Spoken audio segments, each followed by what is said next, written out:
Recording in progress.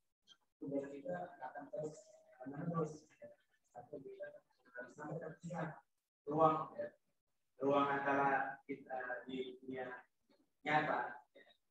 Dunia nyata itu artinya kehidupan di dunia. Baik, kita mulai ya.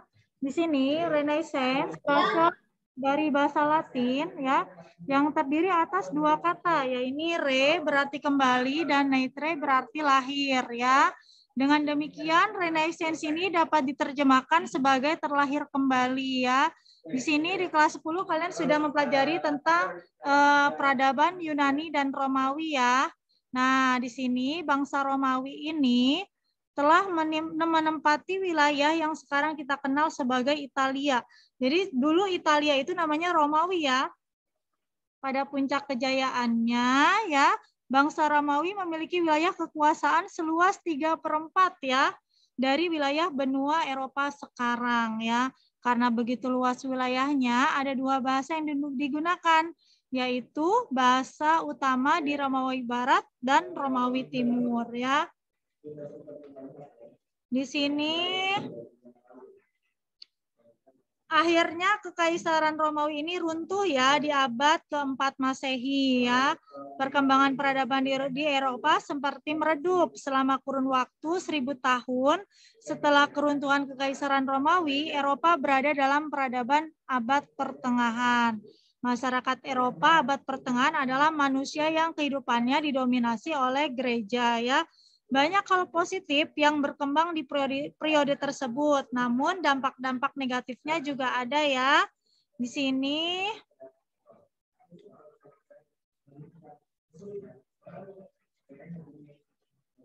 ya, di sini artinya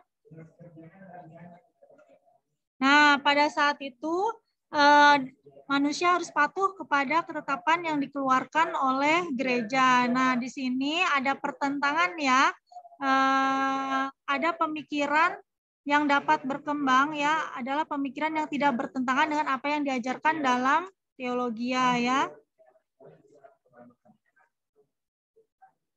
Nah, hingga abad ke-16 Masehi, kehidupan masyarakat Eropa ditandai dengan berbagai bencana seperti kekacauan politik, krisis ekonomi, dan wabah penyakit ya. Nah, kemudian yang kedua, merkantilisme ya. Merkantilisme ini merupakan teori ekonomi yang menyatakan bahwa kesejahteraan sebuah negara hanya ditentukan oleh banyaknya aset. Jadi kalau merkantilisme ini lebih ke arah sifat keekonomi ya. Jadi di sini mereka beranggapan bahwa dengan adanya merkantilisme mereka bisa mengumpulkan harta kekayaan sebanyak-banyaknya ya. Karena di sini ciri-ciri perekonomian dari negara-negara yang menjalankan merkantilisme adalah berusaha memiliki logam mulia, menggalakkan perdagangan luar negeri ya, untuk melengkapi perdagangan dalam negeri, menggalakkan kegiatan industri, menggalakkan pertambahan penduduk, dan negara mengawasi perkembangan perekonomian ya. Selain berkembang di Eropa, ternyata merkantilisme juga dapat dirasakan di Indonesia ya, dengan adanya kedatangan bangsa-bangsa Barat ke Nusantara, berdirinya VOC. Nah, inilah yang menyebabkan terjadinya penjajahan ya, karena adanya mindset atau paradigma pemikiran mereka ya, pemikiran orang-orang Eropa untuk mengumpulkan harta sebanyak-banyaknya ya, sehingga mereka berusaha dengan tujuan gold ya, mereka menjajah negara-negara lain ya. Kemudian sistem sewa tanah oleh Raffles dan penerapan kerja rodi oleh Belanda ya. Kemudian reformasi gereja ya, di sini adanya lahirnya ya apa? Lahirnya Protestanisme ya. Nah, di sini munculnya agama ya Kristen Protestan ya di sini. Di sini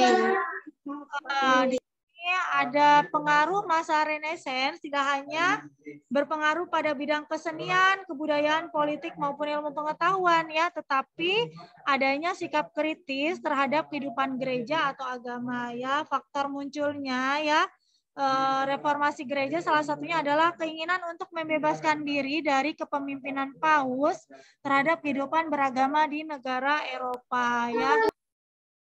Mungkin YPU lebih paham ya. Di sini ada tokoh yang namanya Martin Luther ya. 1483 sampai 1546 ya, seorang pastor dan guru besar Universitas Wittenberg di Jerman ya. Dia yang menjadi tokoh reformasi gereja ya. Munculnya lahirnya Protestanisme ini ya menyebabkan menguatnya fungsi negara, lahirnya gereja Anglikan ya. Di sini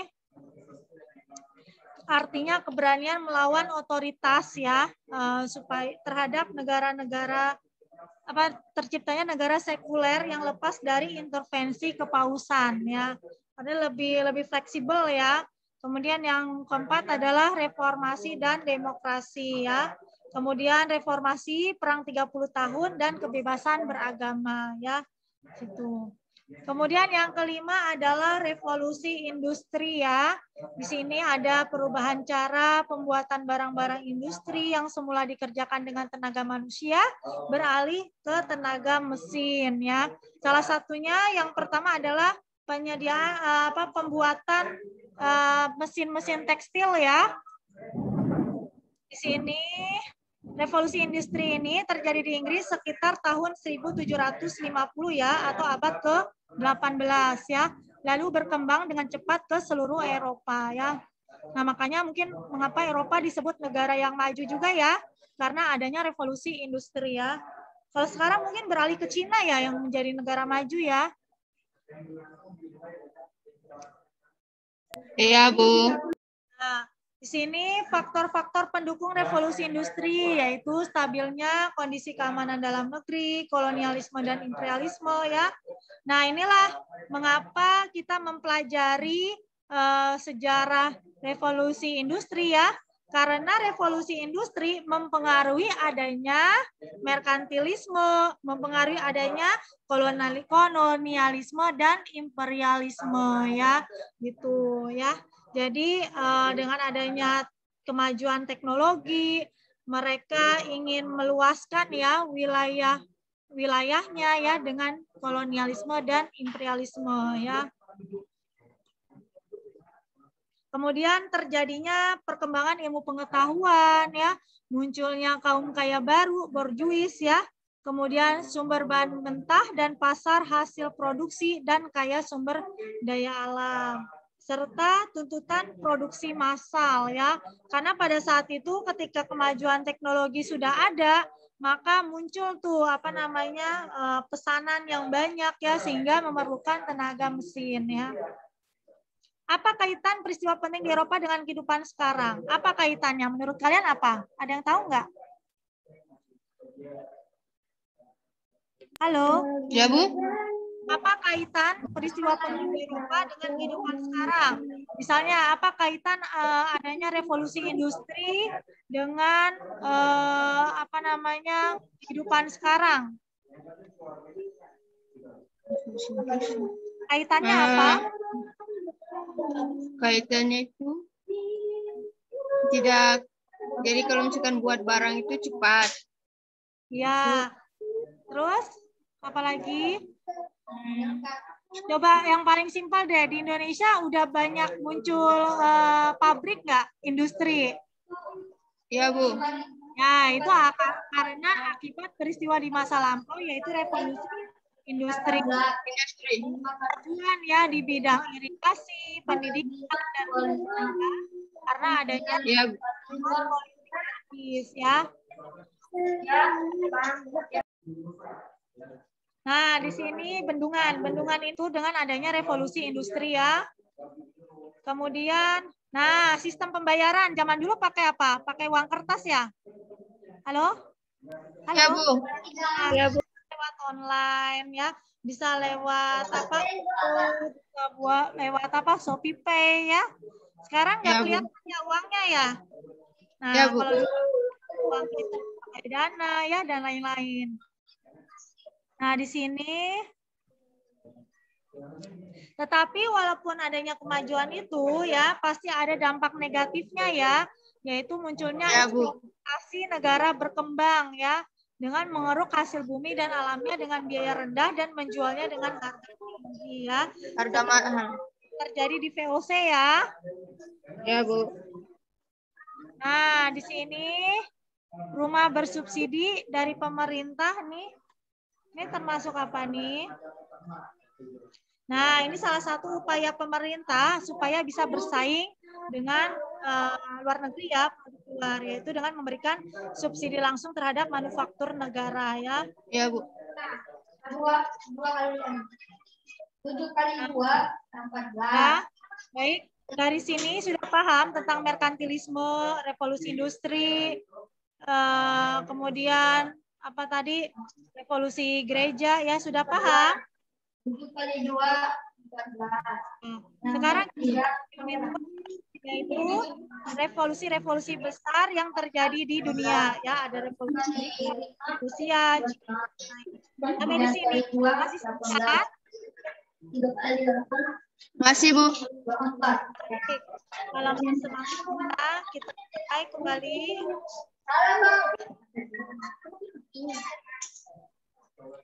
Ya, di sini ada tujuannya adalah mengidentifikasi revolusi Prancis terhadap perkembangan politik kebangsaan di Indonesia. Yang kedua, mengidentifikasi pengaruh revolusi Amerika terhadap perkembangan politik ya. Yang ketiga, mengidentifikasi pengaruh revolusi Rusia, revolusi Amerika, dan mengklasifikasikan ideologi yang berkembang pada masa pergerakan nasional. Nah, di sini ada bagan ya, revolusi Eropa dan Amerika terdiri atas revolusi Amerika, revolusi Prancis dan Perancis. Ya, ini berdampak pada Rusia. pergerakan nasional. Revolusi Revolusi dan pergerakan dari revolusi Amerika, revolusi Prancis dari revolusi Rusia ya. Revolusi Amerika. Latar belakang terjadinya revolusi Amerika yaitu ya, di sini adanya pendiri kolonial Amerika adalah pelarian agama-agama dari Inggris, kemudian adanya paham kebebasan dalam perdagangan, Inggris butuh dana besar setelah perang dengan Prancis, dan peristiwa The Boston Party ya, yaitu pada Desember 1773. Nah, selain itu juga adanya kebijakan ya antara penduduk Inggris yang Amerika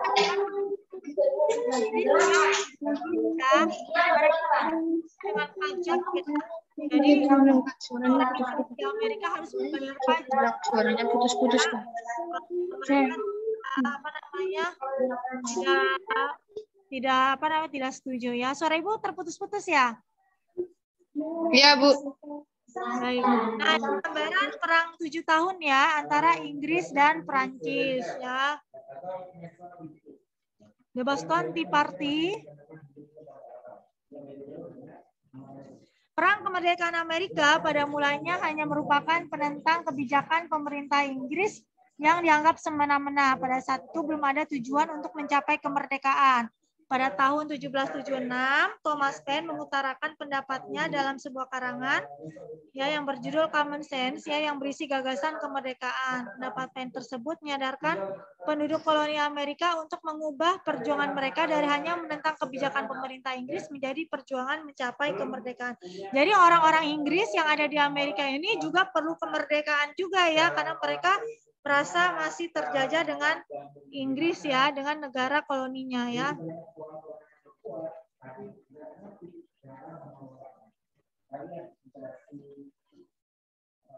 Ya, di sini kita lewat saja. Ya, akhirnya dalam Perjanjian Paris pada tahun 1783, Inggris akhirnya mengakui kemerdekaan Amerika ya.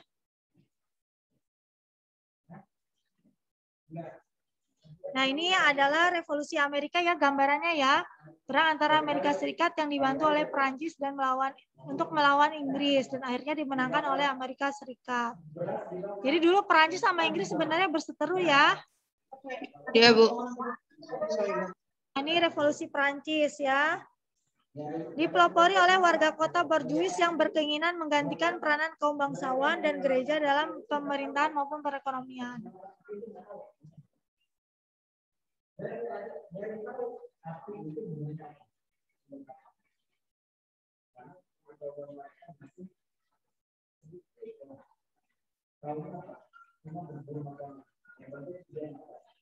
Nah, di sini munculnya paham penyebab dari adanya revolusi Amerika. Yang pertama, berkembangnya paham rasionalisme ya dan Aufklärung atau pencerahan. Paham ini menganggap bahwa pikiran merupakan sumber segala kebenaran. Kemudian munculnya paham romantisme ya yang muncul tahun 1750-an ya, menjunjung tinggi perasaan dan menghargai naluri manusia ya. Kemudian pengaruh perang kemerdekaan, revolusi Amerika dan ketidakadilan dalam sistem feodalisme ya. Kemudian pemerintahan yang buruk ya. Nah, di sini ada Raja Louis ya. Raja Louis ke-16 yang memiliki kekuasaan yang absolut ya. Maria Antoinette dikenal dengan nama Madame Deficit karena kegemarannya menghabiskan uang negara untuk berpesta. Wah, ya. Ternyata KKN ini nggak terjadi di masa sekarang aja ya, tapi juga terjadi di masa dahulu ya. Ya, Bu. Revolusi Prancis ya, kita sudah beralih ke revolusi Prancis. Raja Louis ke-14 ya suka berfoya-foya ya sehingga kas negara kosong. Pada tahun 1789 ketika pemerintahan Louis XVI beban negara sudah sangat berat sehingga merencanakan menarik pajak kepada kaum bangsawan ya. Pada tanggal 17 Juni dan 1789 mengumumkan pembentukan Dewan Nasional sebagai Dewan Perwakilan di Prancis. Pada tanggal 14 Juli 1789 rakyat Prancis menyerbu penjara Bastille ya, yang merupakan tempat tahanan politik yang menentang pemerintahan Raja Prancis. Jadi dulu Raja Louis ini raja yang suka berfoya-foya, kemudian raja yang absolut ya, kepemimpinannya saklek ya, sehingga mudah ya menimbulkan pemberontakan dari rakyatnya ya. Nah, di sini penyerangan terhadap penjara Bastille ya yang dilakukan oleh orang-orang Prancis. Baik, sampai di sini dulu. Nanti pertemuan selanjutnya kita akan melanjutkan kembali unit 2 ya. Prancis, yaitu masih ada revolusi Rusia, revolusi Cina, dan revolusi India. Sampai di sini paham? Bu. Baik, kita tutup ya pembahasan kita kali ini ya. Untuk selanjutnya ya, tugas kalian. Ada tugas ya? Kalian silakan. Suaranya putus-putus. Nah, di sini. Ya. Lihat soal dan latihan halaman. Ini sudah dikerjakan ya, belum kita bahas ya. Oh, mohon maaf, ini sudah dikerjakan. Belum, Bu. Sudah ya, alhamdulillah berarti ada tugas ya. Berarti pertemuan selanjutnya kita masih membahas unit 2 ya, revolusi besar dunia, yaitu revolusi Rusia, revolusi Cina ya. Iya, benar. Akhiri pembahasan kita kali ini ya dengan membaca doa terlebih dahulu ya.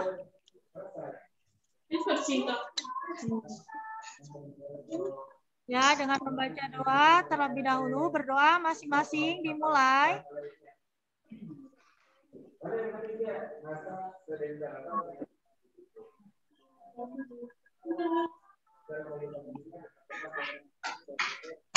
Nah, sebelumnya kita absen dulu ya. Berdoa selesai.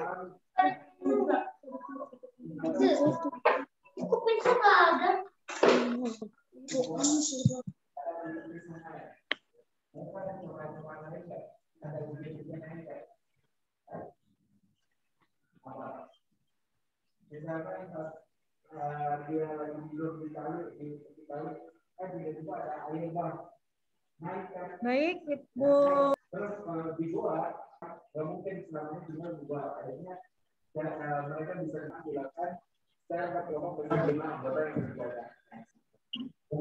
Terdapat tentang Baik, Ibu sekali lagi.